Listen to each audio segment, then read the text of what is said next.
Hi, welcome. Today we are going to be working on trying to organize some ephemera and other things that I've just been sitting in this Target bin that I have. It does fit 12 by 12 paper in it, but it has just been slowly collecting odds and ends that I don't really know where to put. And I've been slowly working on organizing my space really well so that things all have a home. And it's getting there, but this is one area where I just don't know where to put these things. These are all odds and ends from collections I don't have or have mostly used up. Things that I want to keep, but I don't know what to do with. Things that have been given, like freebies or prizes or part of, what are those called? Like surprise kits or I can't think of the word where you don't know what you're getting, so you have random collections in there. I also think I might use it to house some stickers because I have a bin with stickers, but I don't tend to look at it much. So, and I have these brads, like there's just all kinds of stuff in here. These ones are cut aparts that were given to me, and they're really beautiful, but I don't know what to do with them. So anyways, that's what I'm going to be organizing today. And if you'd like to check that out, you can stick around, okay?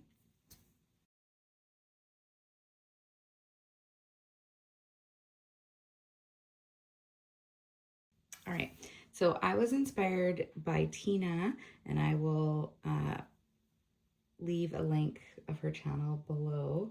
And she went and got some of these pages, like the old school photo album pages, and she used these to organize her ephemera. And I thought, what a great idea. I've done something similar in the past using what's that called?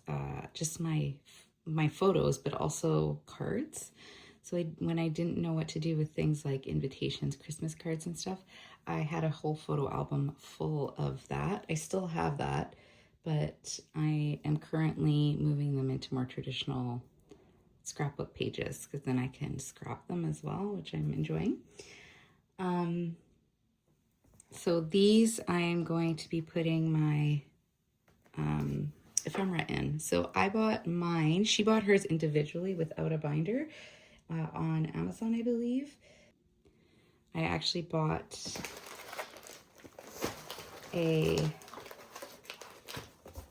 one of these albums. They had them on clearance at Michael's. I think it was $10. So I grabbed one of those. The cover doesn't matter too much to me because I don't even think I'll be using it. She isn't using it. If you watch her video, she does a really great job of explaining. But basically, she uses the pages in a container similar to this. I think hers is from Walmart. And then she puts all the ephemera in there. So these pages, I just needed it for the pages, and it was actually cheaper for me to buy the set with the binder than it was to pay for them separately, just because they had it on clearance at my store. And a lot of times Michael's will give you discounts, so coupons and things to make it cheaper. So if they don't have anything on clearance, you can always grab some using a coupon. And basically she just put all her ephemera in these pages. So I have things like, I have this Simple Stories Bro & Co. collection. I actually purchased this to make a card for, 2 cards, one for my husband and one for my son. And I used a bunch of it, but then there's still pieces and it's chipboard and that I think would be cute for a future card. I love that this says dude, which I actually say a lot. So I like that a lot, and I think I would like to use it at some point. So I don't want to get rid of it, but this happened. So this is all falling apart. The pieces, I keep finding them in weird places. I just want to have them somewhere where they're all together. There's this that says yeet. I'm probably not going to keep that one because I won't use it, but I'm gonna go through and just whatever I think works, I'll keep it all together. Now you could do something where you have a bunch of like ephemera on one page, a bunch of flowers, and keep similar flower colors together. You could do keeping the words, like sentiments and letters and words together. I'm going to, at this point, just try to keep them as close to the collection as possible, just so I have a starting point. Because otherwise, I think if I sat there and tried to kind of match colors in that, I think this process would take me a lot longer, and I think it would be overwhelming. So I am just keeping all the things. So that can obviously go. I'm keeping all the things that came together, and I'm just popping them in the pages. And then eventually the idea is you store them into a container. Right now I have this one. It's meant for 12 by 12, so 12 by 12 pages fit really nicely here. So depending on how much I have, this container might be way too big and I might have to get something smaller. And usually I just shop my stash. So I go through what I already have around the house and see if I can find something. I do have those traditional magazine holders kicking around somewhere, and that might be just enough to hold all this. So that's what I'm doing today. I am going to be just simply moving all of these pieces into here, into these pages, and they stick enough, see, where you don't have to like add glue or anything to them, but they don't, they don't tear when you take them off, and I really like that. And I think you can get like a lot, you can get a lot on one page. But you do have to make sure to leave space around the edges so this page sticks down. That's the only thing I think you have to be a bit aware of. Yeah, so I think that's it. And then basically you just store them. The idea of storing them without the binder, and she makes a really good point. You can literally, oh, I just realized these are actually stickers. I think because I've had them for so long, the backings are sticking to all of them, that these are stickers. But the nice thing is the paper before you peel off the adhesive is sticking to them as I pop them out. So then, see, these are stickers. I just realized that. Yeah. Anyways, she makes a good point. Back to what I was saying. When you have them separate, you don't have them in a binder, you can actually take the page and try to match it with whatever you're working on. So I typically work in collections, and that's kind of my go-to, but I do have some pages from collections that I haven't quite finished, or pages that I've got from surprise kits or gifted from companies, you know, when you order something like scrapbook.com, for example, or a lot of these small scrapbooking companies that I order from here in Canada, they will often include gifts. Like this was from one of them. So this was a Minte gift that when I ordered Minte papers, they added this. Sometimes they'll add like a little package with stickers and things. And I don't know always, they're often nice. I just don't know what to do with them. So this way, if I have a random page and it has like the right colors or right theme, I can always grab this instead of pulling it out of a binder and opening the binder.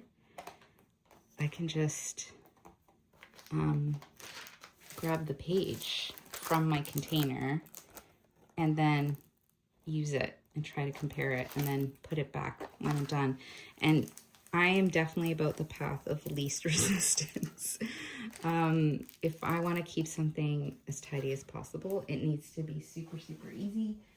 And that's the only way that really works for me. Otherwise, it just ends up in piles. So that was quick. You were there in real time and watched me do one page, so that's good. And I think I'm going to put more things in pages. Okay, so I did put this whole collection into these photo sleeves. And it took me, I would say this one was kind of the last one. So that's why that's blank. It took me, I'd say, about 20 minutes, maybe closer to 30. I didn't time myself, but about that. And I decided not to separate these to put them into my journal cards because they're a bit thinner, and also I just thought maybe I'll use them better this way. And then I also, and as I was working on this, I started to think I should try to put alike colors together. I wasn't really doing that, so I started to do that on the last couple pages, you might have noticed. And then I took that big 12 by 12 Minte cut apart page and I cut it down into 2 sections, cut some of the separate pieces to make it fit. I didn't fussy cut the whole thing and then put it in, which I could have, because I don't know where or how or when or if I'm gonna use these, so I'm just gonna leave them like that. And then I started working on this, which is a Christmas, it's the Christmas Spectacular Lace Laser Cuts from 2023. They're from 49 Market. But I thought because it's lace looking pieces, I thought this could be used anytime. So I think this page, the back of the information page, looks very Christmassy to me. So I think that I will keep with my Christmas stuff, although I could probably cut these pieces here and keep them, right? Because they're not, it's like stars and this is just a tag. So it could be really for anything. These ones say Christmas and holly. This one could be for anything also, so I'm not sure. I can think about that. But I started just to take apart the pieces of lace. So I think what I'll do is there's 3 main colors, black, red, and green. And I think I'll just carefully pop them out and pile all the colors together. And that way, if I need just something for a scrapbook layout, a little lacy something in the background, I know that the green and the red will mostly be used for, especially the green, for Christmassy things. But like, for example, if you did St. Patrick's Day or something like that, or like a springy type thing, you could use the green side. When you flip it over, they also have a different color on some of them. That's kind of nice. And I actually really like that they do that. Although for this particular project, it makes it difficult to figure out what side we're going to use. But I'll just put those 2 aside because they can go anywhere. But I also thought, like, for Valentine's, or just sometimes, you know, you like red. My family is Portuguese, so sometimes I'll do like kind of Portuguese colors and things for certain layouts or cards. And these 2 colors, that's our colors. My dad's soccer team is sporting, and that's green. So like these colors are, I feel like we would really use them well. And I don't know if you can tell, but this has this almost like really lighter black, and then this side, I think it's just the B side, but I actually really like how that looks, and it's a darker black. So this one is the one I think you're supposed to use with the detail, but I really feel like you can use both. And on some of them, yeah, I think they did the whole back in black, so you have that option, which is kind of nice. So I think I'll leave these like that, and then I always know that the back side is black. So I'm supposed to be separating these, right? Yeah, so I'm going to take these all apart and put those in, and I think those I will use more this way, because otherwise, if I have them with Christmas stuff, I will only use them with my Christmas layouts and cards, and this way I can use them for other things, which was my intention when I bought them. All right, I can work on this a bit longer, and then I'm going to show you how I did. Okay, this is how it turned out. So I have the items in my box.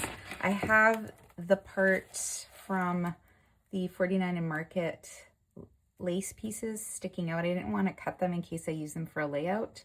So if you didn't have those, it would obviously look a bit tidier, but that doesn't bother me. Easier for me to find them. But I can't store them this way because of that. It just hits the end and I'm worried they're going to get damaged. I could do it at an angle, but for now, I think I'm just going to keep them this way. And this way I can easily see what I have. And I even put in things like some frames I had made that were left over from a project, other ephemera kits that I found. And I'm really hoping this helps me use up my ephemera because some of them are left over from classes and kits like these, and I haven't looked at them since, really. So that's just an extra. And I have a bunch of extra of these. My goal is to not buy any more of these actual photo pages, that if I run out, then I use up the ones that I have here, and then that's how I will get new ones. I even put some of my sentiments in there just so they're easier to see. Yeah, so if you like this idea, I will link below where the idea came from, and you can get more details from her. I'm also going to be doing some more storage and organization videos, hopefully this month, if not next month. So if you like those, you can like and subscribe and see what I get up to in this space. All right, take care and have a good one. Bye for now.